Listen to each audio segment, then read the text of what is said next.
What's up, guys? Whoa. Welcome back to Duly Noted. Thanks, Tom. is- Them.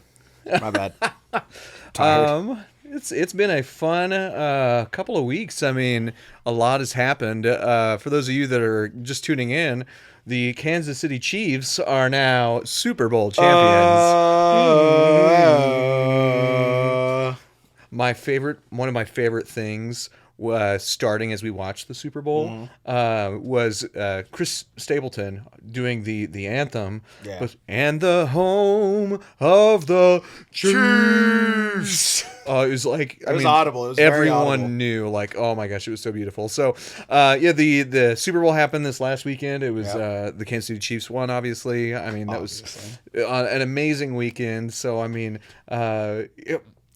so many things that we just talk about just on the Super Bowl. Talk about the Super Bowl. Let's talk about the heart palpitations. Oh my gosh, I thought this. All right, so sports fans, for those of you who don't know, like, I'm not like super like sports. Same. I mean, like only because like I get too invested. Like I try not to, because It's a rabbit hole you can't crawl out of. like the AFC games, man. I told you last time they give me like heart palpitations. You have legit heart. You have legit. Oh my gosh, health scares. It's so, but luckily the Super Bowl, it didn't feel that way this time. Like it felt like, even though like the Philadelphia was up for quite a bit of the game, it still felt like Kansas City was matching them all the way up until halftime, and then halftime hit, and then that's when Chiefs really turned around and paced it differently. That's an interesting perspective. Did you think it was different? Oh God, I thought Philadelphia came to beat us, and they were. I mean, they had our number. They had very safe plays that definitely worked every time. That QB sneak they kept doing. Oh yeah, over and over again. Just over and over. If they needed 2 yards, boy, you could throw that in there. Yeah. And it was like a field goal. It was like a guaranteed thing, which back in the day, even a field goal used to be a guaranteed thing. Well, and then they started. It caught me off guard. There were a couple of, or no, it wasn't. I think it was maybe just one time where they went to go tie the game. Like Kansas City took the lead, and then they had scored a touchdown, and then so they were 2 down. So instead of kicking the field goal the safe way, they decided to run it, and then they made it, which I thought that was risky, but the payoff. They had that the whole game. They could do that.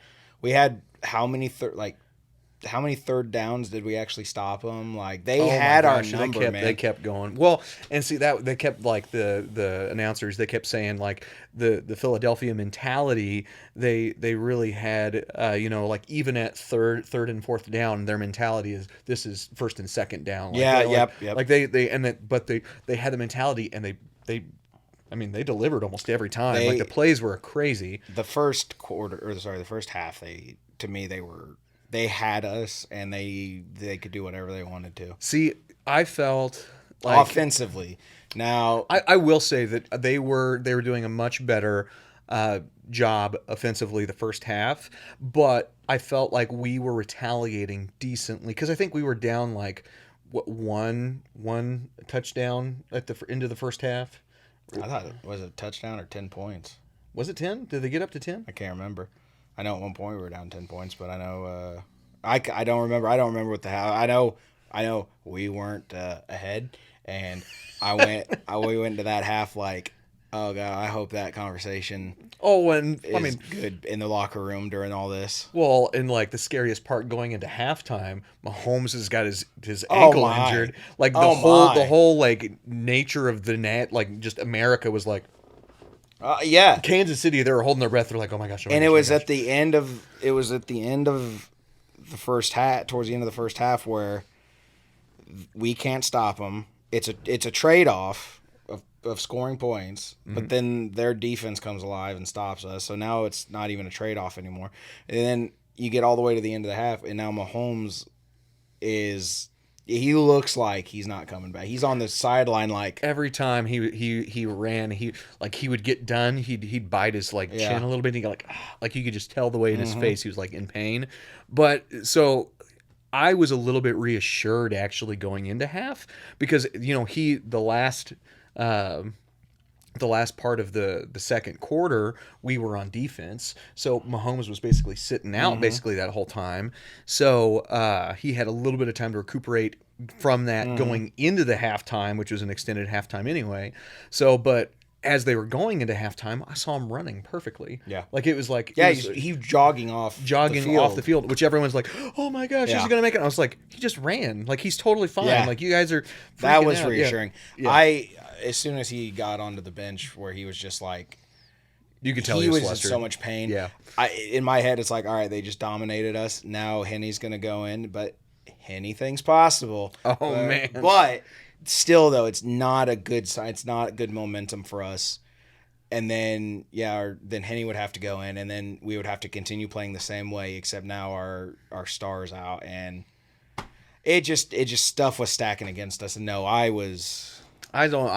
thought we held our own. We didn't play to our A game the first quarter, the first half, really. No. But I mean, coming out of that halftime, it's like a light switched. It was like, man, it was night and day difference. I mean, not just offensively, like Mahomes started getting the groove, but the defense started really turning around. Like oh man, there were some calls that I was like slightly upset about. Which I mean, like there were some of them that they took their time on, and I'm glad that they were methodical. But there were some I was like, oh man, like the holding call. If I was a Philadelphia fan, I would have been oh my gosh, I would have been so mad at that holding call. That being said, that guy came forward and he's like, I did it. I was holding him. So I mean, like, I don't know, but so there was that call. There was the one where Philadelphia ran out of bounds and they didn't look like he had control of the ball, and where so he caught it with like his helmet or whatever. Caught it, and then it like he did this, and then it hit the ground, and then it was still kind of like bouncing around a little bit. But then they considered that a complete, and I was like, wow, why was that a complete? Like they didn't. There's like the 3-step rule, like you have to have 2 feet on the ground. Well, when he went out of bounds, it was when he caught it. He caught it, and then it was with his helmet or whatever, where like he double caught it. So he caught it, and then it like came loose, and then he grabbed it again. Which when he grabs it again, that's when it starts over. Like that's where they're like determining control started. That's where control starts. So now 2 feet have to be in the ground again. Well, it's 2 feet, and then he has to take a step. So I couldn't remember if they had like. Are you talking about the fumble? Not the fumble. It was they were trying to challenge whether it was an incomplete. Yeah. And so Andy Reid went and challenged it. Yep. Yeah. So he got tackled. I don't remember who the players were, but I remember that they were really trying to see whenever what happens in football, guys, for them at this like stage of a game, like it's such a high octane moment. They have to literally take and they took a good 5 minutes just looking at footage. They had 30 different cameras looking at this one instance of this guy getting tackled and whether he had control of the ball. So the ball hit him, he grabbed it, and then he hit the ground, and then the ball bounced out of the ground. Well, he was already out of bounds by then. He was. The whole thing was whether he was in bounds when he caught it. He was in bounds, but the question was, did he have control? Yes, so that was the question. But yeah, there's rules to like having control, whether you're part of the game or not. So for those of the people that are watching that are not familiar with like American football, it's kind of interesting, some of the rules. I mean, in like basketball is kind of the same. Like they have like these interesting kind of turfs of like taking a jump shot or like double dribbling. What does that entail? So it's kind of the same with football, but there were some amazing moments, I thought. Absolutely. I mean, like the one I was really upset about, they didn't give us that fumble. Oh yeah, they didn't give us that turnover. They called it an incomplete, and I was like, it's heartbreaking, absolutely heartbreaking. Well, and yeah. Well, and then people were like actively saying that the Chiefs paid, like everyone hates the Chiefs. It's funny that we're in that for as long as I've been alive watching Chiefs, going to Chiefs games, not once has the whole Chiefs paying off the refs thing ever. I don't think the Chiefs have ever been at that. But now that we're in the last at the last 4 years, Out of the last, we've been there twice out of the last 5 years. yeah, Yeah. and won two, And won 2 of them. So now we've gotten to that level where it's like, oh, okay, well, you can't be that good. So money.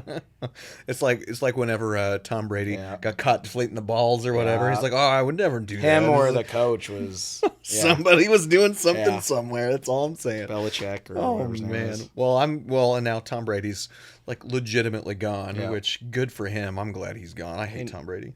Oh my! What did he do to you, Tom? He needs to go away. Show me on this picture where Like where he hurt you. he hurt you. No, I mean, honestly, I have a strong disdain for Tom Brady, and it's mostly from when he played in the Patriots.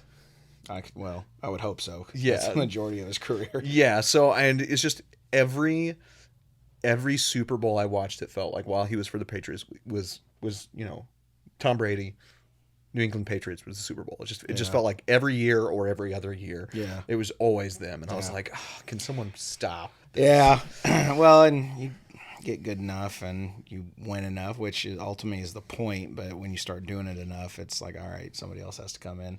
Yeah. Like it's funny. We want people to win, or you want your team to win, but as soon as you win too much, it's like you're the most hated. Which sure you want to dethrone, but it can't be that you're just that good. You got to deflate balls and you got to like watch something about footage and I mean, like, pay refs. so no, I mean, like, I think he is a good athlete, but I mean, I think Mahomes starting his career now, I think he's well on track, unless God forbid something happens to him. Sure. But he's well on track to becoming probably the most prolific athlete Absolutely. we've ever seen. So I mean, because we're talking, so during Brady's career, he had won 5 MVPs. Mm-hmm. And that's throughout his entire career, retiring. Oh, really? Retiring at whatever age he retired at.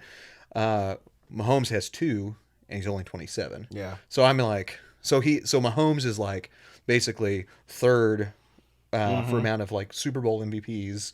So I mean, I think, and I'm pretty sure that's what that statistic was. If I'm wrong, please correct me. I'm happy to be wrong on that statistic. Okay. But yeah, I was looking up like how many times quarterbacks have been to the Super Bowl, how many times they had won, how many times they were MVP. So I think Tom Brady had been there like 10 times. They had won like 7. So I mean, I think granted, there's a lot more life that's going to happen over Sure. the next decade, probably. I mean, Mahomes has got like a $500 million contract now or something like that. He got his 10-year contract in 2020, I thought. Yeah. When he won the Super Bowl, they gave him that was when he got his 10-year contract or whatever. And Yeah, and it was like just an insane amount of money. Like they're like, we know we've got a good thing. We can't let that go. So well, and bless him. Like I don't know Brady in his younger career, but every time you talk to him and Kelsey both. Kelsey's gotten I don't think he was unhumble or whatever, but I think that he took some lessons and because it's all about the team. It's not Mahomes. How did you win this game? And he's like, well, I didn't. We did. we did. Yeah. Yeah. See, I think that's Tell us how you came back in the second half. Well, I didn't. My team did. Yeah. Well, and I mean, there were so many people that like I wasn't expecting to, because which like Kelsey got the 1 touchdown. I mean, which you expect the Mahomes Kelsey combo. Yeah. But then you really saw Mahomes leaning on other players this game, which I thought was amazing. Pacheco seemed like he was that guy. I mean, it caught me off guard by like how many like other people stepped up like for that game specifically. So I mean, I thought it was an amazing team effort. Absolutely. I mean, everyone just played excellently. Not to shift it a little bit, what is your opinion on the halftime show? Well, I mean,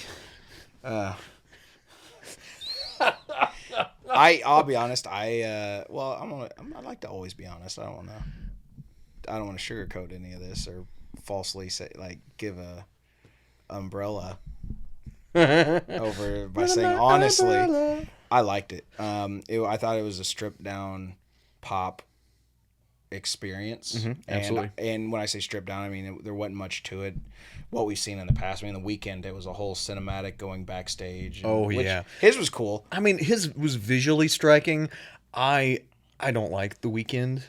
I mean, I actually prefer like Rihanna like much more over The Weeknd, but that's just my opinion. My wife's gonna start throwing stuff at you. Oh, do you like The Weeknd? Oh man, yeah, Tim's wife's over there. Don't kill me, Driel. Sorry. I mean, I'm not a big fan. But no, it's funny is I said the same thing while we were watching the game. Is I thought the Weekends was great, but I like Rihanna more. I think. I think I do too. Yeah, but I'm not a big pop.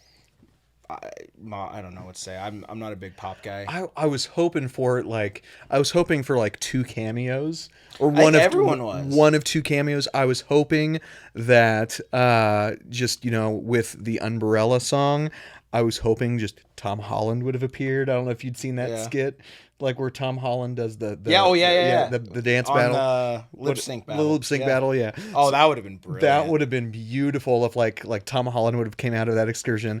I would have literally just cried laughing hysterically. Imagine getting that call. Oh if my you're Tom God. Holland, like, we know you're Spider-Man and you're worth this amount of money.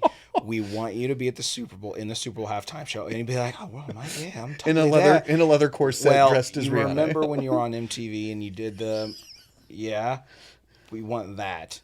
Yeah. We want to pay you to come dance in the halftime show, dressed as a maid. Oh, and you know what the funny thing was, or the funny thing is, I guarantee you he would do it if he got that phone call. He's the type of like memester, like just chaotic personality. He would do it in a freaking heartbeat. So that was one that I was like just like kind of hoping in the back of my head would happen.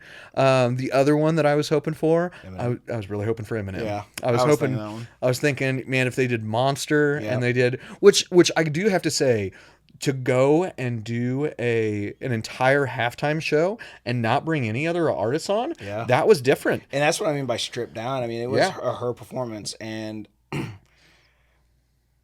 mean, when was the last one like where it was just the artist without a bunch? Well, I mean, I guess I guess that's unfair to say. But if you think back, like in the 2000s going up, it was always like, they had Aerosmith. Oh, there was always like someone Britney else. Spears and Timberlake and... I mean, there was like Red Hot Chili Peppers with like Fergie, I want to say, one year. Or was it Bruno? Not Bruno Mars. Yeah, it was Chili Peppers and someone else. Someone I thought it was like a female vocalist, I thought. Yeah. Or was that the Beyonce one? That wasn't the Beyonce. I don't remember. I mean, but the whole cameo thing, yes, it's like the special guests and all that. It's I really like, and like stage setup. It was simple, and I visually. I saw like tons of people sharing a thing where like a new challenger has appeared, and it's like the Smash Bros tournament, like it's the stage. Yes. So I was like, that's brilliant art right there. I didn't think it was visually striking. It was very simplistic. I did think the levitating stages were very cool. It was a very cool idea. That also being said, there were moments where that stupid platform was shaking. Yep. I would have peed myself on that dang thing. Like, I mean, it just would have been terrifying. You got to think like terrifying. For a week or however long they did rehearsals for that. Oh man, it was just like, all right, because what we did on the ships and stuff whenever we had flying, it was, all right, we're going to take you into the air now, and we're just going to leave you there for a minute so you can get used to that. You're just feeling and then it, if you had platforms that went really high and it was just a 2x2 or 3x3, however, like basically the size of you, but it was like a pole and it went straight up. It's like, we're going to take you up there. We're going to hook you in. We're going to take you up there, and we're just going to let that sit for a second because they want you to get used to that idea. And plus with her, she had her harness on, and I'm sure that's got to ease you. But yeah, man, it's like, it's going like this. It's going like this. Yeah. Well, and it's a vertical tether. It's not. I mean, it shouldn't really have a harness. It's mostly like a tether to her backside. I mean, I'm sure she still had like some kind of harness rig on of some kind. Yeah, there you could see the I mean, but it went below her, like it was tethered to the ground basically. So, but I don't know, like the whole. I mean, it was just. I mean, there were so many different aspects of it. I hopped on Facebook and so many people were so negative. Like they were just absolutely just dogging on Oh her. yeah. And like I'm no by no means a Rihanna fan, but I thoroughly enjoyed it. Like Yeah. I thought it was a great super and I thought it was like and people were like, "Oh, dude, she grabbed her junk." And I was like, that was the cleanest Super Bowl halftime show I Yeah. have ever seen. Like, and they're Yeah. just people just complain to Yeah. complain. I mean, I see the same from the elderly side of things. I see the same complaining well, about like it's I don't know where it comes from, but you don't like the music because there was nothing disrespectful or wrong about it. oh no, not But at you all. see people, I mean, getting nasty about like that Oh was yeah. the most disrespectful, ungodly of this blah, just synonym after synonym, blah blah blah blah.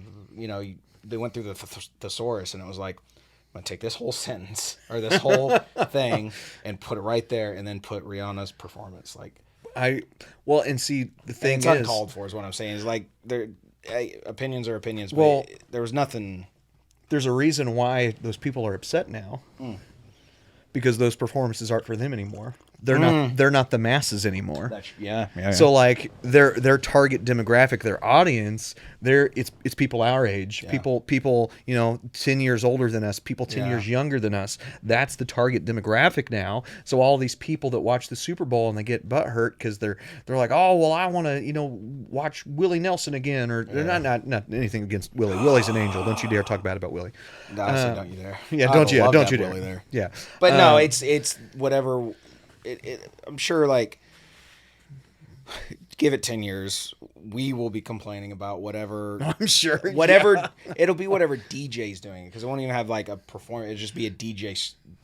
You know what I mean? Oh, Like yeah. doing a rave, and it'll be that generation going, "Oh man, that stuff back in my high school day, that was sick, bro." Oh, and we're my sitting there gosh. going, "Man, all he did is just a dude and some Hit a turntables." button. Which that I'll tell you what was well talked about, and it's a conversation I do like having for some strange reason, just because I've been behind the scenes enough. And shout out to that stage crew and everyone in the production team of that Super Bowl.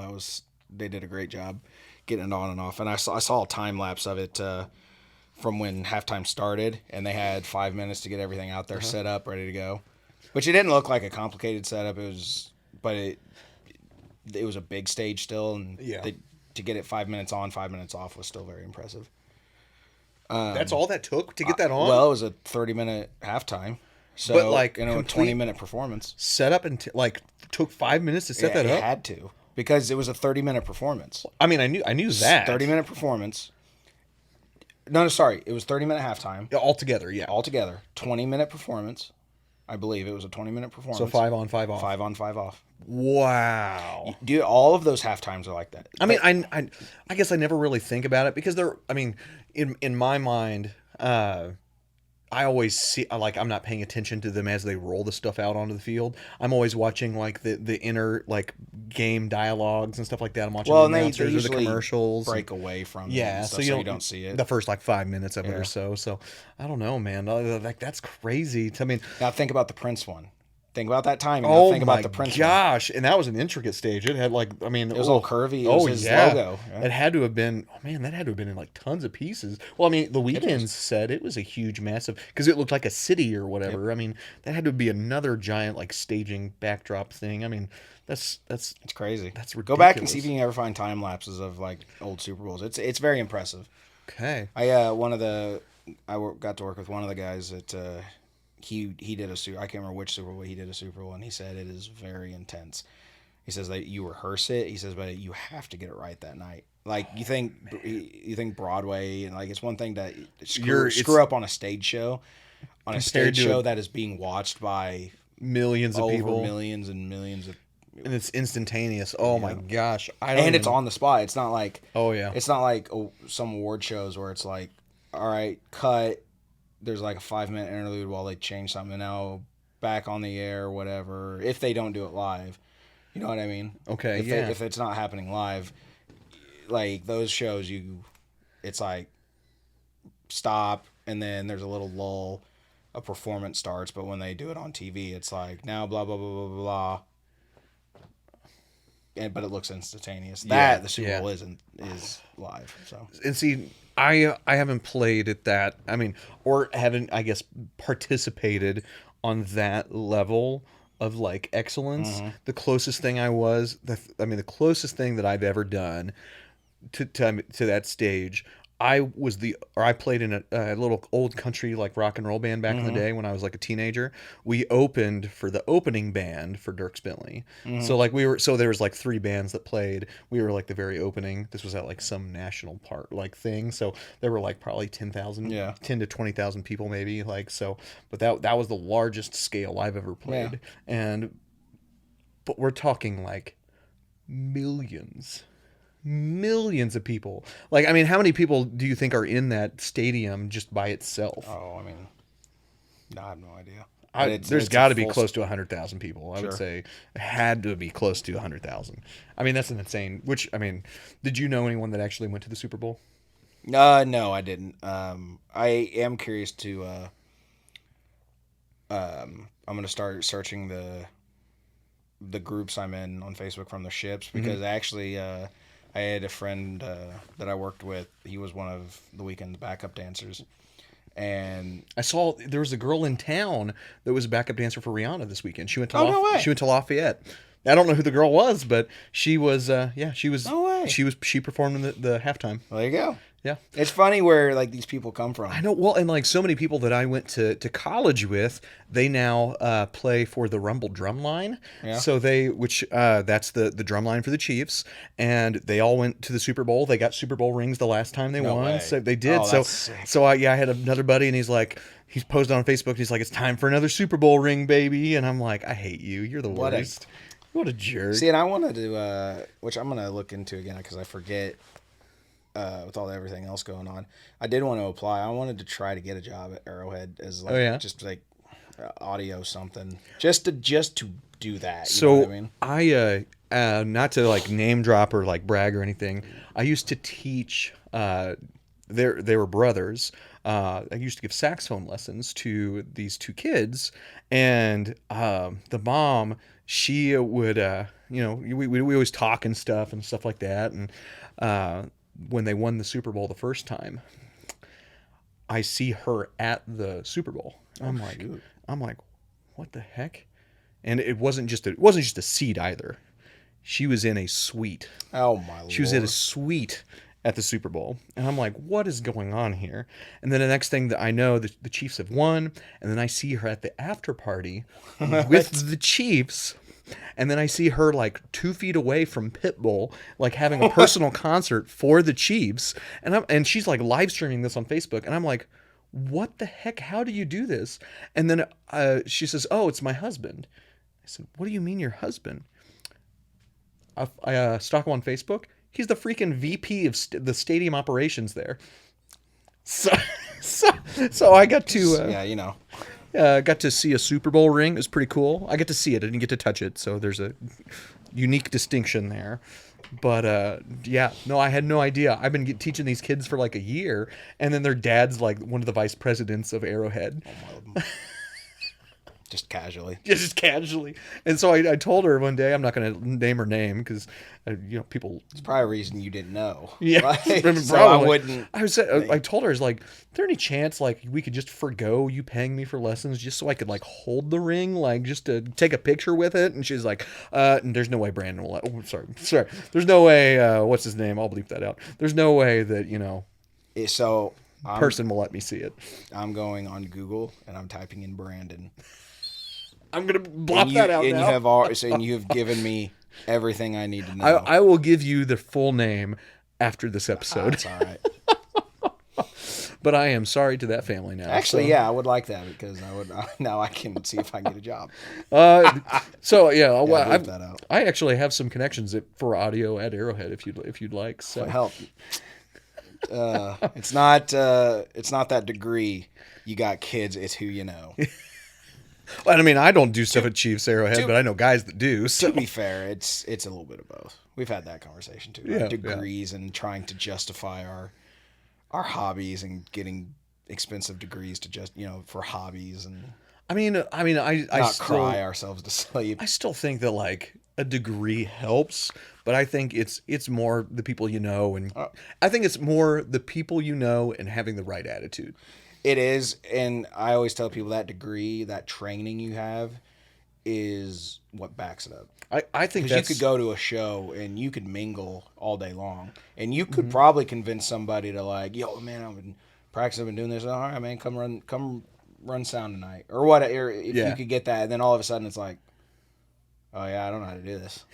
Or it's like, as a Well, musician, it's somebody sees you play a ripping solo, and then you say, like in my instance, if I was gonna boast myself and lie my way into a gig, it'd be, oh no, I've been playing since I was 15. Oh, I played a lot on cruise ships. I've been playing this, that. I've done this. I've done these gigs, studio sessions, and then all of a sudden it's like, all right, here's your sheet music.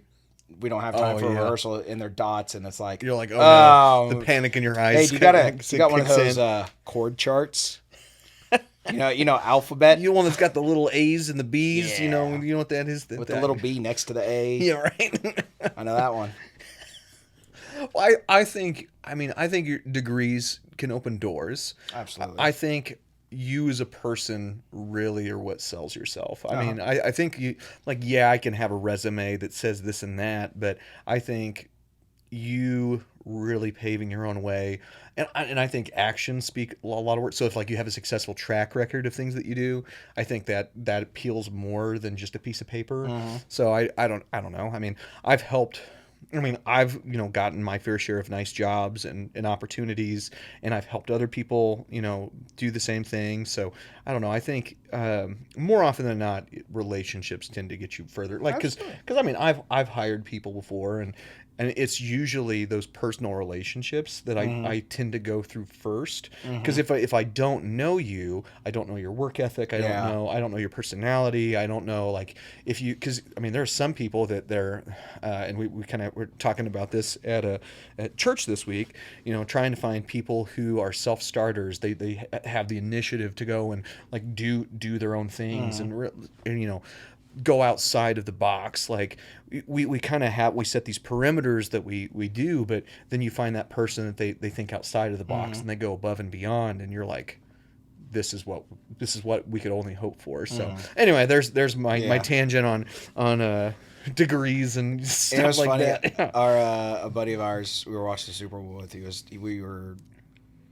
We were talking just stuff and whatnot. And he was talking about this kid that would show up where he worked, and he wanted to like, oh, man, I was looking for a job. I just wanted to drop my resume off. He goes, ain't got anything right now, but leave your resume and I'll take a look at it when we need something. And he like just were very persistent. And this one day he was just like, fine, like just all right, let's get this over with so we can talk tonight.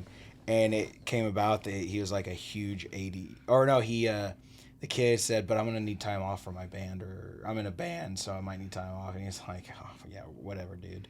Like, and he goes out of nowhere. He's like, well, what do you play? What play? He's like, it's this 80s hair metal band, which he's a huge 80s hair metal guy. And then they Oh, got to start talking about like the B sides and those obscure bands and this that. Hired him on the spot. oh my! See, Hired him on the that's the spot. thing. You find these personable things, and like you start these relationships. I mean, there's so many times where I've literally hired someone or found someone for a role or position because I've known them and made a connection with them at some other point. Yeah. I mean, there are times where I mean, the the same like-mindedness as just being a musician, or sometimes it's we have there's a million different things. Like I don't want to say like likes and interests, but a Mm. lot of times it does align with Yeah. that. So I mean, it doesn't hurt to ask questions, No, and never. like I mean I think you can only just set yourself up for success. I mean, so I don't know what my life entails for me in the future. I mean, which you told a little about us about how you got onto the Hemlock gig, and Yeah, and yeah. like that. I mean, that's a cool story. So I mean, Yeah, for just sure. throwing And that yourself is out there. I that mean, is all who you know, because yeah. and attitude, because I think Brian would be the first one to tell you, like, a lot of what me and him do is a lot of the relationship between me and him, Hmm. because he's a huge 80s pop guy. He is an 80s metal guy, but I mean all around he's a music guy, and I think I am as well. in a sense that we like certain things about the music, not the music itself. But like for me, it's all about attitude. If your music has attitude, I'm a fan. Jazz, like Joe Pass, like when you hear him play, hey, you didn't think that name would come out of my mouth, did you? Well, You didn't think I knew that name, did you? I'm a big jazz aficionado, so I don't know have I told you that? Oh yeah. I was like, I've got a degree in jazz. Oh so yeah. The most useless degree you could ever have on a piece of paper. I know how to do skidoodly bebop. Yeah. I want to learn how to do that too. So we can forego my payment of you hiring me for Duly Noted with jazz lessons. Okay. They're not going to be good. Fine by me. Nothing else I play is good. I mean, but you play it loud enough with enough attitude, it tricks people into thinking that it's good. That's right. I have a piece of paper that says I spent $40,000 just to learn jazz. So I'll just scratch out my name and put yours on it. I don't even need that. I just want you to teach me some. Oh, but like Joe Pass, he plays like some of his songs just sounds like there's a lot of attitude when it goes into it. What's this guy? Django Reinhardt. Oh yeah, a lot of that sounded like it had a lot of attitude. He only played 2 fingers, if I remember correctly. He played with his, if I remember correctly. I have quite not to go like back on the Super Bowl thing. What did you think of Chris Stapleton? I liked it. I thought he did a good job. I thought it was a great. Oh yeah, Star Spangled Banner. Yeah. I mean, I have so many people that are like, "Oh, I've seen it so many times." Blah blah blah blah. I was like, that was one of the better ones. It was clean. It was so clean, and it was unique. I mean, and it had its own flair to it. And it was 100% Chris Stapleton. Like he didn't. Oh yeah. He didn't tailor it to anything. That was 100%. And it worried me too because like, it would have been very easy to pick him apart for being it was a country thing. Oh yeah. And it wasn't traditional. It was very twangy, very Chris Stapleton, and he didn't dumb it down for any of it. I loved it. I mean, I changed my answer. I thought it was great. He walked out with the Telecaster, and I mean, he just started doing, and even his voicings on the guitar, I was like, man, he's doing some kind of cool stuff, and he had some like little bit of fuzz on there. I was like, man, he's doing some stuff. And what's funny is the same people I see on Facebook, bless them, that are really trying to hate on Rihanna. They're the Chris Stapleton. But he was him, yeah. Oh, he was great and perfect, and I was like, but then they dug. You're not a music lover, man. You like your one thing, and that's cool. But don't go into somebody else's yard and tell them a thing or two when you don't even understand. I have professional musicians, and I'm saying this with quotation, professional musicians that hop on my Facebook page and just dog, like all the time. Like if it's not their genre, it is garbage to them. And I had them do that for Rihanna's performance. They obviously are a country person, or and they like this thing, and they. But yeah, if it's outside of their wheelhouse, it is not. It's not music to them. So, and I think that is a little frustrating in itself. I mean, it's just there's other kinds of music out there. I mean, I know it's like mind-boggling. And I mean, granted, it's not like my favorite thing, but I can still appreciate it. Sure. Rihanna, you know what? We haven't even talked about one of the craziest parts of Rihanna's performance. She was freaking pregnant the whole dang time. The whole time? During her performance. You know what? I didn't know about the whole time, but now that you say that. That would have been an awkward halftime show. And now to complete. Oh man. Yeah. And we're back, guys. So thank you so much. No, I'm kidding. But no, I thought the whole fact that everyone dogged on her, and she's pregnant, so she's doing all that stuff. She's belting it out, and I mean, she did a great job. So I mean, poo on those people. I hate you. She was great. I loved it. The discussion that kept coming up, and I guilty because I love having this conversation about whether stuff's live or not, and the Super Bowl is. So I saw tons of people saying that it was canned, that she was lip syncing the whole time. Not even just her, but Nunu Betancourt, the lady. What song did she do? Or there was another singer before Chris Stapleton that it wasn't America the Beautiful. It was They did another Oh, song. the one I forgot what her name, and then there was whatever his name was. I didn't care for. Oh his, yeah, him too. I didn't care for his performance. He was kind of pitchy. So I mean, but granted, he did good overall. I didn't think he did great. Yeah, but that's But what I wonder is, because you stare at it and you don't know if it's your eyes playing tricks on you. The lady before him that did her song. Yeah. I've been a part of enough casts and to where it's canned in and Broadway shows where when you behind the scenes. And this is why I like talking about it, because for me it makes me appreciate. And again, this is why Prince's was top notch for me. Is this going to be your first Tim's bits?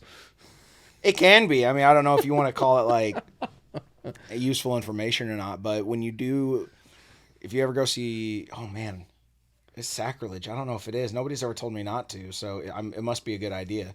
So whenever you do a show, like a Broadway show or a play or something, if it's in-house, like it belongs there, and it doesn't, even if it travels, it can still be there. But a lot of the time when it's in-house, you have what's called sick tracks, and you'll have, whenever the cast is like you install the cast or the new cast comes or whatever, at some point you will do what's called sick tracks. You will do the show. Is that like stems or? Yeah, well, you'll have, like, if your whole show runs like for say an hour and it's all to time code. Okay. Like for the whole time, or even bits of it where like musical numbers kick in, it's like Grease or something. Okay. You'll have what's called sick tracks, and that's if your singer can't sing that day. Like they're not sick, but like it's just too many shows or something. Something's wearing on them. Yeah. Okay. The show can go on. Okay. So what you do, say the Super Bowl, for instance, is like when you do your rehearsal for whatever you're gonna do. So that young lady or the lady who did whatever, what was her name? I truly don't remember. It was America the Beautiful, right? Well, I don't even think it was that, but she had the 6 singers behind her. Oh yeah. Here's my why I don't think that was live. Okay. All live. Is her mouth. Because I really try to stare it down, because I love to see who's doing stuff live and who doesn't. Because the Super Bowl is very notorious for not having stuff live. Mm-hmm. And I wonder why if that's why they switched to like a lot of pop playback stuff, because it's easier to fake your way through that. Not saying everybody does, not saying the talent's not there, not saying anything on that part, but you have to realize that there are times, because what if Rihanna all of a sudden just got a really bad sore throat or something? Just what if something happened? They have to do that show. See, part of me thinks they did it for other reasons. So like instantaneous for like being live. Granted, there's dead space, like they have like a 30-second delay or whatever to catch that now, but like whenever the whole Janet Jackson thing happened, like, so imagine if like someone like, Kanye got up at the video awards and he went up and just said random things, like would they do that during live? Or what if someone what if The Weeknd went and said something just really provocative in the middle of his set? Or I don't think necessarily for a just in case like that. I think it's to make sure that the quality is there, because you don't want to have a half done performance. Yeah, you don't want them to like, or they have they have too many drinks, so they're not drunk, but they can't hear anymore, so they're pitching. They're slurring, or they can't enunciate. Literally, in what if, and I think that's why they have more pop artists doing it, because it's easier for the playback tracks that you don't typically have. Like, I don't think The Weeknd had a band. Maybe he did, or it was an orchestra band that was. I don't even remember. Like an orchestra pit somewhere. Yeah. But like when, say for instance, you tell Red Hot Chili Peppers you're not playing live, and Flea gets upset and he goes out without plugging his bass in. I remember watching that, and I was like, come on, bro. And see, that's why, like, they already have a stank that stuff's not live. You know what I mean? Yeah. So they didn't even give him like a body pack or anything to pretend like. Well, did they, or did he take it off? Oh, I don't know. That's a good question. Or was he being a punk and he was like, oh, I'm going to show them? You know what I mean? It's like, oh yeah, you're not going to can me. He's like, I'm going to show you and let everyone know what a big. Yep. Which I mean, I would say, that type of genre, they kind of have that attitude Sure. to them. So, I mean, Flea and Anthony Kiedis and all those guys. I mean, they're kind of What? what? I just smiling at my wife. Oh, he never smiles at me like that. I do too. We have our conversations about the Chili Peppers. Oh, really? Yeah, and he can. Yeah, about him and stuff. About Flea or Anthony Kiedis? Anthony. So, just But hold on, let me finish. What okay, yeah, go ahead. We'll go to that one. Basically, the idea is like to find out what's live and what's not, because Super Bowls are notorious for not having stuff live. They do playback. Well, you listen to this was my thing. Not knowing what mics they were using, but they looked like dynamic mics. Yeah. Wireless dynamic mics. Which, if you put a wireless dynamic mic 3 feet out in front of you, or 2 feet out in front of you, to have 6 singers with 4 mics, or 3 mics, however many they had, to make them sound like a full choir. Oh yeah. One, the homie with the guitar, The one guy. he with his playback, I mean, piano and backup, everything started creeping in there. That one was funny. Rihanna's had her voice on it, not just backup, but her voice at a lower, so to like kind of like hip hop guys have, where it's Like it's just kind of there to help fill it or and like support it. Which I mean, but when she stopped singing, the level stayed the same. I'm not saying that she didn't sing, because I'm quite sure that she did. well, there was a point where she talked in the mic and then or like instead of like singing a line, she like kind of shouted it, and then you heard the track behind her still singing it. Yeah. So like you could definitely tell that her mic was live. Oh yeah, for sure. So I don't know it will be, but it's up to them to like how much of what goes where. exactly. Yeah, and so if you blend it like in studio technique, is if you want to have big perfect horn section, double everything. Yeah. well, you double everything, but you like a keyboard to do the horn part. Oh, Ba-da-ba-ba-ba. You know what I mean? Yeah. You do that 4 times, spreading it out. But then the trick is you get 1 trumpet, 1 sax, 1 trombone each side, and then it sounds real, because you lace it with a little bit of realness, but that body's all fake. Anyway, my thing was like that first lady was the first time I was looking at it, like her lips aren't quite matching what she's singing. That choir sounds way too big for 6 people. For 6 people, and and dynamic mics. Again, if they were, I'm just talking trash, but that it just didn't. Technically, it didn't add up. The other guy, I think he was live. His guitar was questionable at times. I would say it was not him. Yeah. So, and if it was live, it wasn't him. Yeah. But that, and then Rihanna's, and again, but her performance, like there was a lot of performance there. And Michael Jackson, I mean, it's a coin flip whether he was live or not at any performance he did. Yeah. You know what I mean? So what was your? I mean, and this is an incredibly loaded question. What has been your favorite Super Bowl halftime performance? Prince was your favorite? Because, and I think a lot of musicians rejoice over that, because His was real. You don't tell Prince what to do. Prince tells you what you want. Prince there. Okay, Prince is going to go there and be Prince, which means he's going to show up and he's going to play his guitar. So, ain't no playback. That was all. And it sounded crappy enough that you knew it was real. It was real. Because of the rain. Because there's a brilliant YouTube video that talks about. Have you seen that? Mm-mm. There's a brilliant YouTube video about. It shows like clips of the performance. It's about 8 minutes long, the video, and it's interspliced with like talking with the producers and stuff like that. And it was like, oh, it's never rained in the Super Bowl in like 40 years. It's never rained. You'll be fine. And then of course it rained. Yeah. And it's like it's a storm and all that. And they're like, oh, what do we do? And it's like, all right, we got to call Prince now. We don't know what to do. We're going to call Prince. And it calls Prince, and he says, well, you know it's raining. He goes, I can see that. And he goes, what do you want to do? And Prince goes, can you make it rain harder? What? Which is just, that's Prince. That's a Prince thing to say. So, and then once it started, it was Prince live. He did 2 original songs, I think. He did Let's Go Crazy. and he did Purple Rain, I Yeah. think. Everything else was covers.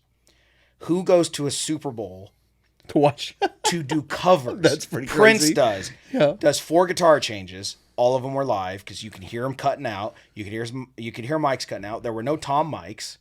You could hear the drum fill because they were cutting out. The backup, well, everything was. You could just tell everything was, but it was real. That's what makes it great. It was real. The other stuff, because you do it long enough, like you just kind of know where you can fake stuff. Yeah. And again, that does not take away. Rihanna's a great singer. Weeknd's a great artist. It's all there. But that's my forte. I like real. I like you know what I mean? That's why Prince's was my favorite. His, and all of the time going back, I mean, Aerosmith's probably were, you know, I think that was a good one. Yeah, but it got to a point where you have all this pop stuff going on that you don't know. Well, you don't know what's real, man. I think it's because there's so much like high expectations, and I mean, if I'm being just this is me being like overly critical of like pop artists. A lot of those artists cannot reproduce live what they do in the recordings. Sure. Like Mariah Carey, not to say anything bad about Mariah Carey, she has gone live several times singing her one song, and she can almost never sing it the way she did. Aged in a way that what she had was a very special thing at a certain strength. Mm-hmm. And it happens to everybody at a certain point. And as much as they're my favorite band of all time, AC/DC, by God, I just heard recently a thing of Brian Johnson, and he still sounds great, but his endurance is starting. What's the girls? Vince Neil. Motley Crue. Vince Neil. That one is a heartbreaking one. Man. Because I mean, if you watch him live now, did he have something happen to him, or just getting old? I think he just let himself go, not physically, just vocally. I think he didn't take care of himself. I mean, who knows? But you sing that high and just kills for so long, either without proper technique or it just, again, that high at whatever age, it just goes. Yeah. You know what I mean? I got lucky. I got to see Motley Crue in like 2004 or something. Oh yeah. When they were like, they're still pretty good. He killed it, and musically they still sound awesome. It's vocally and that sucks because they have John 5 playing for him now. Man, that would be a killer show. I love John 5, man, and like I don't want to like try not to like talk bad about these people, because I mean I love Motley Crue. It happens to us all. Dude. I mean it does, but I mean it's just like so what then is your next step? Like you're not playing at the caliber that you once were. Are you doing it now because the fans, they're all upset about it, they're up in arms because they go to see this, and now you know he's going and singing a song like he can't even enunciate some of his words because he's going by so fast. So I mean like I don't think you're doing yourself justice for your fan base. Sure. So I mean I don't know. That's a tough call. That's an incredibly tough call. And also your love of doing it. Yeah. You want to keep going for yourself as well, because you love to do it. You know what I mean? And I don't know. I feel like once you have enough money and like you're, Mick Mars, who it doesn't matter if you're doing okay. He's got to have money. And Ozzy, it's like, man. He'll never have to do anything as long as he lives, but he still does it. Yeah, and I think you can tell that Ozzy loves to do it. Yeah. John Fogerty, I'm sure he's got enough money put away that he doesn't. But I don't know if he's still doing it. But John Fogerty was still going hard, touring and stuff. George Thorogood, he's over his 40 year, and he sounded killer. Yeah. And Willie Nelson. God bless him. I saw George Thorogood, Willie Nelson, and ZZ Top all in one night. I took my dad to see that. That would have been an amazing show. Oh, dude, I got to see George Thorogood, who I didn't know he was going to be there. When I bought the tickets, it was ZZ Top. It was ZZ Top and Willie Nelson. I thought, that'd be cool. And George Thorogood, yeah, that guy's killer. He doesn't play with picks. He plays old school blues style, but it's electric. Yeah. Yeah, he's killer. And so that was awesome. His band was awesome. His sound, he was like a dude coming from a bar, like he just got discovered. Like he put energy into it. Oh yeah. His saxophone player still wails. He was awesome. Well, then Willie Nelson comes out, and it's Willie Nelson and family, and I think everyone in the band is like a cousin, or it's like they're all related. His son was there. His son sounds awesome. By God, Willie Nelson looked aged. Like fine, like in Dukes of Hazzard, he was old. Like Willie Nelson's been old since the 70s. Yeah. And he finally just kind of is sinking into that a little bit, where he's gotten that much older. But by God, he this is the first time. Sorry, I just came off doing a show as well, and that Chiefs game, so I'm a little. You can cut that out for reals. Yeah. What was that again? No. Oh my Lord. Now back from our commercial break. Well, and I mean, and to Willie's, like, just, I mean, he's what, late 80s? He's got it. Well, didn't he just turn like 91 or? Oh, is he 90? I don't. I would go back. I thought he like just recently aged, like over a certain point. Which even then, if that's true, that is ridiculous. Absolutely. That is triple our age. But you know he has to do it because he loves it. Obviously, he doesn't have to. Oh no! And when it was him, he was sitting down. I think he got up maybe once, but it was a lot of him sitting down. And I tell you what, that's one of those singers that ages well. It's like Tom Waits. Oh, he just get like how he sings and what he does is so him. Line, yeah. It just gets more perfect as you go, more perfect-er. Or perfect. Yeah, that's grammatically correct. So, that checks, yeah. I'll tell you this, dude. When he did, I don't know what song it was. I remember the moment though. He did either "Always on My Mind" or "I Will Always Love You." I forget what he did. It had to have been "You're Always on My Mind." You could hear a pin drop at Sandstone. And I have never seen that. I have seen Corey Taylor do Snuff and Bother at Liberty Memorial. I've seen ballads at Sandstone my whole life. That was the first, and there was a crowd there. It was people. It was it's so good crowd. ZZ Top. The crowd was there to have fun. I believe that. Pin drop. And it was silent, and it was just Willie Nelson not really singing it. He was talking through it, and it just sounded sad in the best way. I mean, it wasn't like, oh, Willie Nelson's old. It's kind of like Johnny Cash getting towards the end of his career, Yes. kind of just like you feel it in like when it's spoken and it's resonating more. It's Yes. just, oh man, It's not him trying to be what he was. This is me now. It was him. And this is a Willie Nelson you get, and you just look at it, and it was a work of art, and it was musically just one of the best things. So I was happy, and it had to have been "You Always on My Mind." It had to have been, and then ZZ Top came out and killed, and they had a cool thing at the end. They did Tush, and they said it was when I forget names, their bass player that passed away. I'm a big fan. This is me not remembering his name. Anyway, they had his last show that he sang recorded, so the band played along to Dusty Hill. Is that his name? Dusty Hill? I'm not sure. Anyway, they had his last time that he sang. And the band played along, so I got to hear that's kind of the ghost. That's of like him. a bitters. Yeah. That reminds me of another thing that I saw happen this last week. Ooh. Were you ever listen to Linkin Park? Not in the prime of our youth when it was the thing, but I grew to appreciate in my later years, absolutely. So I have not listened to the new single though. So the new single, it's actually funny. So Chester Bennington, the front man, he's long passed away.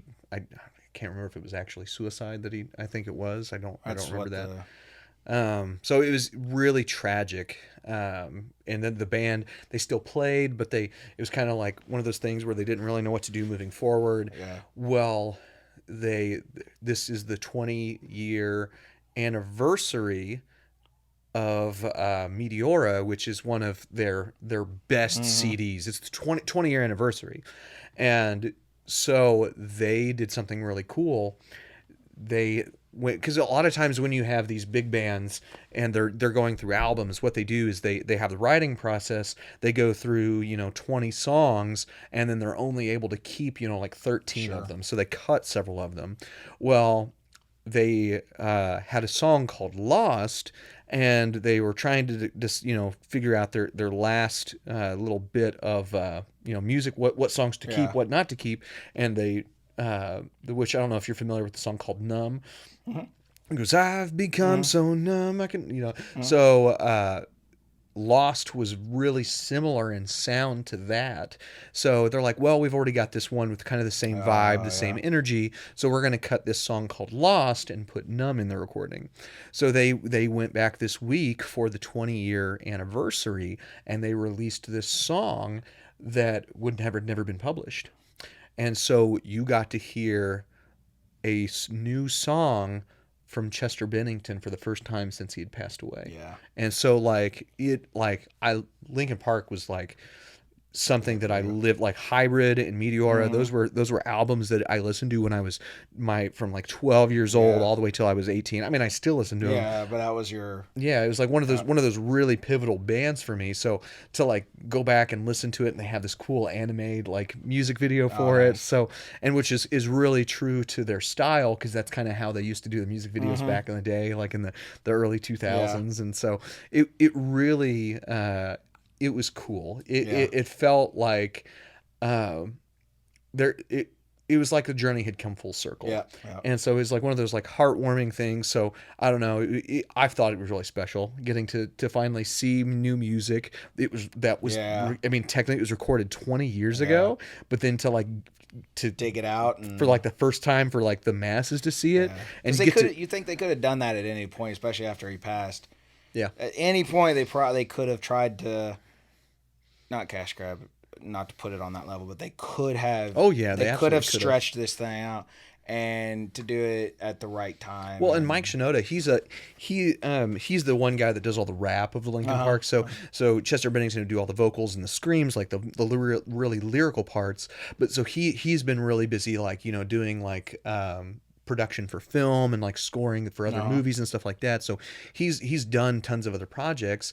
And then he got together with his label, and they were like, we really want to do something. And he's like, well, what if we do this? And I mean, I as a fan, man, I gotta Yeah. tell you, it was cool. It was all right It was stuff. right time, right place. So anyway, but yeah, there's some cool things. Well, yeah, I mean that was kind of a cool like conversation, talking Chiefs, talking about music, Yeah. talking about these That was cool very relaxing. experiences. Last time we were like all over the place with, Yeah. with the Futuramas and the stuff and Yeah. whatnot. Well, I mean, and then now The Last of Us, like so many new episodes. Well, and now, I mean, the last two episodes, those are crazy good. I mean, Yep. the last one, I mean, it was all about Kansas City. Yep. So, I mean, we're basically, the back neighbor of Kansas City. So, What's up? yeah. So, Tech Nine did a video here, so we're basically Kansas City. yeah. I mean, What's up? Eminem was here once upon a time. I still Uh-huh. see his grandma. She sucks. She's still alive. Last I checked, I haven't heard anything. Last I checked. Yeah, I haven't ran into her in the grocery store in a minute, so. But anyway, I mean, You got anything coming up? Yeah. What's coming up in the future for Tom? for Tom, I mean, well, I mean, like as far as like duly noted stuff, we were doing some like cool stuff. So I know, Yeah, so I heard about it. So yeah, Tim, we're like starting to like.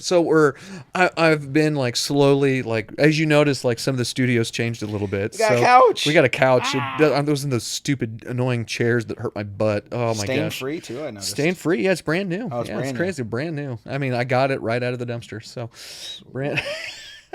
But no, yeah, we've got a new couch, so it's way more comfy. It's not amazingly comfy, but it's definitely better than what the stupid chairs were. I don't know. You say that. Well, we can fit like 3 people easily on this, so we could easily have a thing. A Nick could fit in the Yeah, middle Nick of that. Nick could fit in here. We can throw him on the floor. He doesn't matter. Oh my gosh. Be nice to But Nick. I know Where's he's. Nick? Why isn't Nick here? I don't know. That's a good question, Nick. Where are you? Why aren't you on this channel anymore? Gosh. He's probably too nervous. He's probably all right. thinking the public hates him. I mean, they do, but still, Fair. we miss you. You kind of barely. You lit that torch. He lit it himself. I saw really. a T-shirt at the Monday's Child show. Yeah. I said, "I hate Nick," and I thought that I didn't think that Duly Noted was selling merch yet. But There's a nonprofit, and it's called Blues Players Against Nick. what a name! Not a very imaginative name, but Yeah, it's good. Yeah, tell you what, got quite the following. I'll brag a bit. Yeah. We had a Monday's Child show, first Monday's Child show in a minute, and by gosh, some people showed up, which Well, I by know golly. I know that's what you wanted to show, but a little back on that. The time before that we had played, we had 2 people in the house. Oh man. And I think it was because coincidentally, and this is why you artists, you only want to investigate what's kind of maybe going on in town before you book a show or when you want to book a show, because they're having blues night with I think Jerry Forney at the Gazebo. Oh we yeah. weren't Jerry's there a monster blues guy. Yeah. And it's the Gazebo. It's outdoors. Everyone likes to get the outdoor, Oh yeah. So it was just bad timing.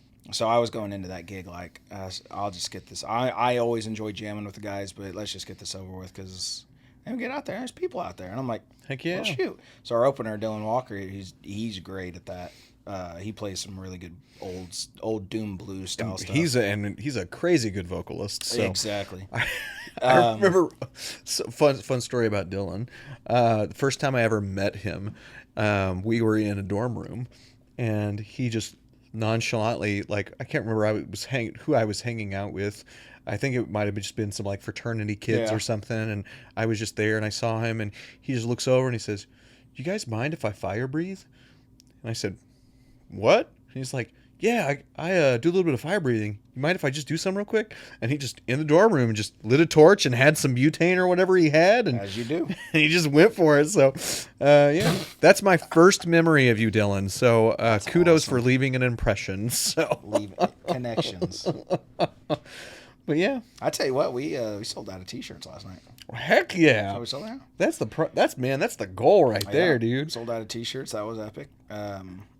We you know what? And they did something really cool there. We had tables down front, so it was more of a lounge feel than it was like this. Because if you go to cafe, it's a big open dance floor. Oh yeah, yeah. And which is great for certain shows. And we got there to set up for sound check and stuff. I saw the tables down front, and I was like, "That's perfect." Which I think was left over from the shitty Beatles. I can say that because that's the name of the band. I'm not swearing at them. Yeah, it's not that kind of. Yeah, so which they're amazing. But I think it was left over from them maybe. But it works for ours because it put people down front, and they were having a great time. Oh yeah. And I don't think we had anybody walk out for that show. It was awesome. See, that's one of my favorite parts was our last song. I typically do as an original. Is called "You Ain't Dead to Me," because I ain't killed you yet. So it starts when I announce it. It starts in cadence to get the band in time. Yeah. So I do this thing where I go, "This last song is called "You Ain't Dead to Me," because I ain't killed you yet." It just like it gets. It's a military style I say military style. There's a cadence to it in time. That way the band can get in time and start. That way we don't do hi-hats before it just kind of like starts. There's this lady down front. The whole crew, everybody there. It was all a little bit of an older crowd. Minus like Vicky and Katie were there, and there were some young people actually. That's the wrong to say. There were young people, but generally blues attracts an elder crowd. Yeah, yeah. I say elder, like 40 and up, which is probably not fair to say, but anywho's, there's this lady down front with her crew, and I mean, if I had to guess, I'd say she's like in late 60s, okay, into her 70s. And there were probably 3 or 4 groups that were there because they had seen us before, which was also a first for me. because I don't get to meet everybody after our shows, but we're getting to the point now where people are like, oh no, I loved you before I saw you were playing. Oh man, and I'm like, oh man, I'm getting up there with that Grindstone Creek level or getting that groupies, man. Yeah. Granted, they're in their 60s, but still, those are still groupies. Fine. But sorry, Driel. Oh, I took my I got this pimp coat. I took my fur coat. I was like, I bought this thing. I'm gonna wear it. It needs some stitching up, but I bought it. I was like, I'm gonna wear this tonight. I don't care. And she, Drell didn't get to go, unfortunately, but she's like, I see that coat. She said, you best behave, that coat. Well, it's funny that we got to that last song, and this young lady who's in her I'd say late 60s, early 70s. That was when I knew she had seen us before, because this last song is called "You Ain't Dead to Me," and she goes, and I was like, I'm looking down at her like, and I go, "'Cause I ain't killed," and she goes, "You yet," and I was like, Granny down here listening to some Thug Blues, and I'm like, what? Tim's gonna have to keep that pimp hand strong. Oh man, I was to have a fan at that. That's awesome. To be about a song called "You Ain't Dead to Me" because I ain't killed you yet. I'm on cloud 9. Oh my gosh! See, and it's a fun song too. It's one of those. See, I've only had like one real like altercation like that after a show, and I mean you've seen us play sometimes. Did you ever hear the song called "Anymore"? Says this can't wait. Well, you know what? It's just been so long, Tom. I might have to refresh my memory. It's a song about heartbreak. Okay, and this was an old OG Kindred song, and this was probably the last show that Kindred played, and I remember, it's a very raw song, and it's probably our heaviest one as far as like angsty, I'm gonna say, like, so, but it's kind of chill, it's got this groove, but then it gets really like angsty, and I sing my heart out on it, and so it's about heartbreak, and the line goes, don't hesitate, this can't wait anymore, and that's the big line.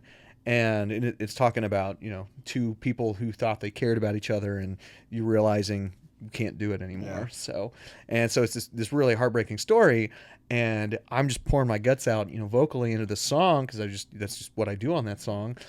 And we get done, and the crowd just screams at the end, and I'm like, what the heck? Whoa. I was like, and like we come down, we start mingling, and this guy comes up to me and he says, dude, that last song, who hurt you? Oh.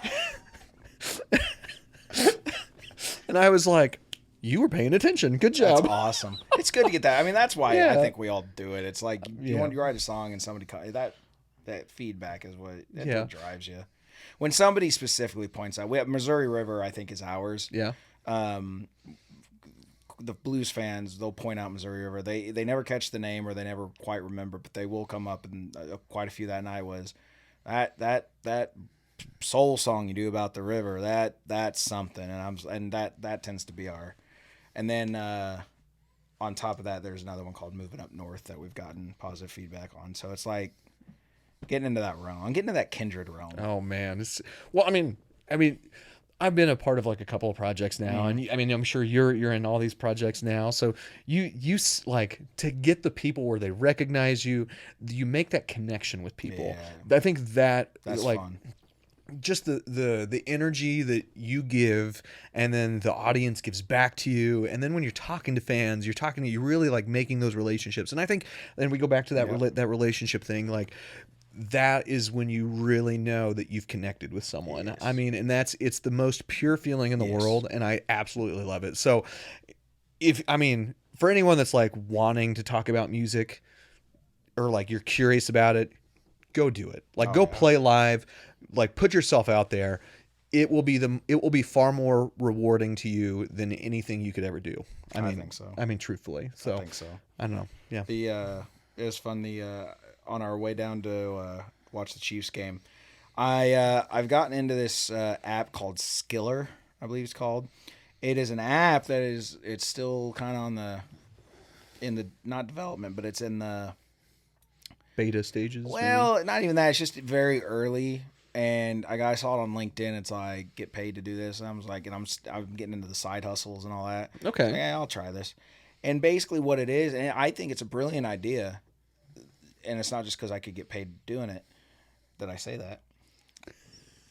I think it's a brilliant idea because what it is an app at your fingertips. You could get in touch with a professional at something. You just, so if you're cooking and you just want to talk to a professional about cooking, you can find out when they're available. Try to call them, and if they answer, you just start a conversation. You get they set their own rate. People set their own rates, but like mine's $1 a minute. But you can talk to something like an extra. So we were on the way down to Chiefs game, and I saw my phone ring, and I was like, "It's my first one," and I was like, "Ah." So I answered it. I was like, "Hi, man, how's it going?" You know, trying to be friendly, and the guy was super friendly back. And he's like, "I saw that your skill set and all that stuff was like guitar playing and recording all that stuff." I was like, "Yeah." And he's like, "Well," he says, I'm trying to record this track." He says, "But I don't know how to solo." And I says, "I've tried looking it up, and there's just every bit of information out there." He says, "I don't even know how to get started." And I just told him, "Here's what, do this." And I said, "What this will do will get you on the path to keep learning to play solos." Because I had a solo on there as like part of my video profile or whatever. I Okay. had a solo from Grindstone Creek show, and you could tell he was lost. He wanted to do this thing, but he just didn't even know how to start. Yeah. And to do it and then fail at it constantly and sound like crap is very discouraging to all of us. Well, and I mean, but like starting that community piece and like, I mean, like I mean, he's doing the right thing. Absolutely. Like, I mean, because talking with people like-minded who have done it before, Yep. that's the best place. And truthfully, I mean, not to not get you money for Well, getting people to pay. it's just cool. Like at your fingertips, you could ask an expert. Absolutely. What, and I gave him my 2 cents, and I said, if you do this and this and this, I said, this is how I started. You'll be on the track, because he had this misconception of what you have to do to solo, and I broke that. And there were points in there where he's like, "Dude, you're blowing my mind right now." Like, I wasn't giving him like $1 million information, but it was getting rid of that blockade to allow him to learn. And we talked about that connection with people, and it was like, I was on cloud nine. I was like, it's just so cool to help people that are enthused about learning something, especially with the same interests that you have. Well, and Funny enough, he was from Philly, because he could see me. Oh, he gosh. could see me. He was this before or after the game? before. Oh gosh. So we were chatting. I was like, "Oh yeah, I'm just driving. So sorry if I can't hear you." No, I said, "You having a good day so far?" I said, "Yeah, I'm on my way to watch the game." And he goes, "Oh yeah." And I was like, I was told I ended up being Chiefs guy and all that stuff, or you can see the red. Yeah. And he goes, "Well, I might be the wrong person calling you." I'm like, "Oh yeah." He goes, "Yeah, because I'm from Philly." And I was like, "Then you're the perfect guy to call." I was hoping man. he was going to call me That's back. beautiful. Oh, well, and see, so funny enough, I had a meeting today with a marketing guy, and which was something just completely unrelated. And he walks in first thing this morning, Eagle shirt, and he walked in, and the first thing I just said, "Sorry for your loss," and he has my condolences, and he's like, "Yeah, I wasn't sure if I should wear this shirt today or not." You wasn't sure. Oh my! You knew what gosh. you were doing, man. Oh, he made the statement. But for me, like, I think, and this was one of the places that I learned, really seeking and finding help and or really broadening the horizon. Going to my first jam session, going to a public jam session with people who have been doing it for years and years and years, and there's such a wealth of knowledge that they break everything down, Yep. and they're super humble about it. They're not there to help or criticize. They're there to just help support you and just help develop you. And now it's kind of fun, because now I've kind of flipped the roles to where I'm starting to help facilitate some of that going the other way now. So you get to see some of these kids coming up, and they've got these questions, and it's just kind of, I don't know. I love how encouraging music is, and how like people, when you find a commonality, that you just, I don't know, it sparks something. It was from the last jam session I did there at Lanham's, or I think one of the Lux boys does it, and it's such a positive attitude. He wants to create, and these kids show up wanting to do it, and God bless them, they don't know how to jam. They don't know how to back and forth or what it takes to jam, because you get, a kid shouting out he wants to do. You go around the room. It's like when you finish a song, it's like, all right, this person's next, and then kid, he knows Master of Puppets, and you can't jam on Master unless everybody knows it. But it's just and that's, you can't jam Master of Puppets. You don't jam Master of Puppets. You just do Master of Puppets. Yeah, you know what I mean. And then he went through the riff a couple times, and then when it stopped, it was the positivity was back with, oh cool, yeah, and I kind of stopped it, because I like people to learn. I like to be treated like that too. If I'm doing something wrong or something, and I think I know which student you're talking about. I think he's one of my Rock Academy kids. I told him, I was like, this is the thing, I was like, in this kind of scenario, I said, you're gonna get a lot from picking pieces and learning to pick pieces that you can like jam, like 4-chord songs or certain things, this and that. Well, and I think that particular student, he's very high energy. Mm-hmm. He's he really wants to like show you how good he is, which he's a great student. He's a great guitarist. I mean, especially for his age. But yeah, I mean, those people where the jam isn't about the individual. Yes. It's about the group and the hang. Yep. Because I mean, you're really there to create those relationships. You're there to kind of learn off the veteran players and to kind of absorb some knowledge. It's really not as much, I mean, if you want to go and perform somewhere, there's an opportunity for you to perform. It's more of a chance to, to really hone skills, learn and just kind of, there's a place and a time, and I think the overall feel of a jam session, it's communicative, building relationships and just helping each other out. And you always have that excitement, because when I broke it down with Swisher Man, I did I think Can't You See or something, so a 3-chord song, 4-chord song, and I said, and I was like, for example, and I was just doing it, and the drummer kicked in, and the bass player was like, I'm scared. I was like, just these 3 notes and watch me. And I would nod my head at the changes, and it wasn't anything flashy, and it slowed everybody down, because I don't think necessarily they want to impress everybody else, but they don't want to be left behind in the group. Mm-hmm. Well, I slowed everybody down to a very basic level, but all of a sudden, everybody's in on it, and the guy over here who I don't know how to play is like, he's like I can do this. Yeah. Well, it was like, I know how to play songs. I don't know how to. I was like, yes, you do. I said, the chords you were playing in this song. I was like, this one, this one, and this one. This is what you do. And his timing was sporadic, but he found it, and it was, these people were lighting up. And I was like, the solo on this song that you're doing, okay, play that, but play right here. And slow it down. And the kid that you're talking about, he lit up, because it was a lot simpler and not as fun as Master of Puppets, but you're conversating musically with somebody. Yeah, you're making music at that point. Yeah. So, and that's I think that's one of the best things about those situations. So, I mean, I think it's one of the most wholesome moments you can have. We're going to do one again here in March over at the store. So, but yeah, we just doing a simple 4-chord song.